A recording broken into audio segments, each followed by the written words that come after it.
There is one last thing to which the people can resort if the government does not respect the restraints that the Constitution places on the government. Abraham Lincoln talked about our right to alter our government, or a revolutionary right to overthrow it. Well, that was Michael Cannon of the Cato Institute at a House hearing today on whether President Obama is upholding his constitutional duty to faithfully execute the nation's laws and what the consequences are if he is not. And the testimony got fierce at times. I agree entirely that the president cannot simply refuse to apply or enforce a law for policy reasons. The center of gravity is shifting, and that makes it unstable. And within that system, you have the rise of an Uber presidency. There could be no greater danger for individual liberty. If the people come to believe that the government is no longer constrained by the laws, then they will conclude that neither are they. As James Madison warned centuries ago in Federalist Number 47, the accumulation of all powers, legislative, executive, and judiciary, in the same hands may justly be pronounced the very definition of tyranny. Joining me now, Republican Congressman Bob Goodlatte. He's the chairman, you just saw there, of the Judiciary Committee, which held that hearing today. Mr. Chairman, good to see you. That's rather extraordinary to see folks from all stripes, all ideological stripes, including Jonathan Turley, who is very clearly a left-leaning lawyer, talk about an Uber president and how that there is no greater danger to individual liberty. What did we learn today?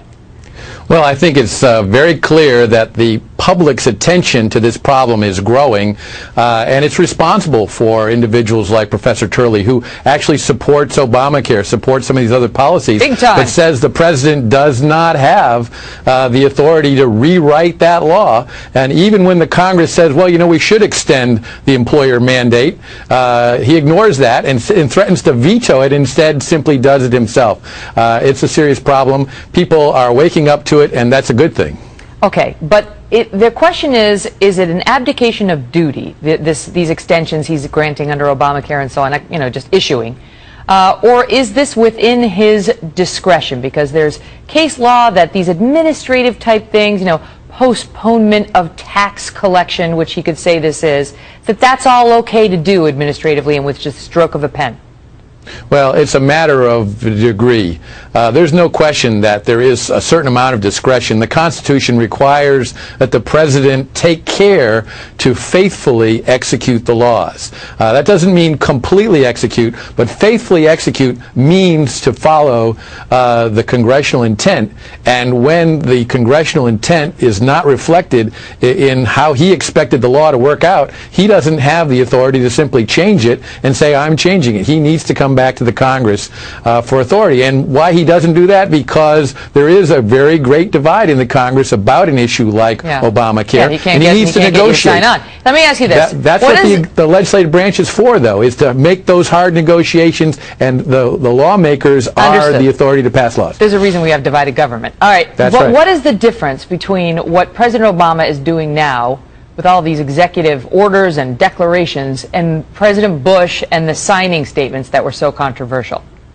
Well, again, there are certainly circumstances when previous presidents have exceeded their authority under the law, and it's the responsibility of the Congress, and in not a partisan way, but a bipartisan way, to put a check on that. And hearings like the one we held today are a big part of that. But is that about sunlight and no more, or is there something you can actually do about it? It's about sunlight, it's about cutting off funds, it's about lawsuits, it's about changing the law so that members of Congress and the Congress itself can have standing to challenge abuse of authority in the courts. There are a number of steps that the Congress can and should take, but it only works well if the Congress in both parties recognize that this is a challenge to one of our great principles of our democracy, separation of powers, and they've got to join together in a bipartisan way to be effective. Mm-hmm. I haven't seen much and the of that American lately. people need to speak out about it too.